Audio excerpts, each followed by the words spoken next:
गणपती बाप्पा मोरया, मंगल मूर्ती मोरया।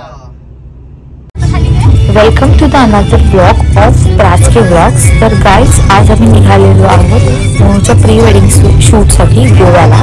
तर मी, माझे 2 भाऊ आणि मनू, आम्ही 4 जणी आमच्या गाडीमध्ये आहोत। खेड शिवापूरच्या टोल नाक्यावरून जाताना पेरू इज मॅन्डेटरी, पुढे जाऊन आम्ही भरला CNG।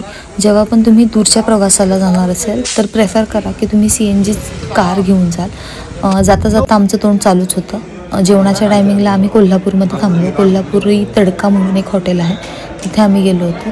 व्हेज आणि नॉनव्हेज दोन्हीही व्हरायटीज तिथे अवेलेबल आहे आणि खरंच खूप मस्त जेवण तिथे मिळतं। एंटर होताच आम्हाला हे लागलं चर्च। आम्ही साऊथ गोवाला निघालो आहे आणि साऊथ गोवामध्येच आम्ही स्टे करणार आहे। हा आहे आमचा विला, जिथे आम्ही शूटच्यासाठी राहणार आहोत। विलाचा डिटेल व्लॉग मी पोस्ट करणारच आहे। आम्ही 2:15-2:30च्या दरम्यान गेलो विलाला आणि त्याच्यानंतर आम्ही 2:15पर्यंत ब्राईडने आणि ग्रूमने उद्या शूटसाठी कोणते ड्रेसेस घालायचे आहे हेच सिलेक्ट करत होतो। आम्हाला उद्या 5 वाजता उठायचं, कारण आम्हाला 5:45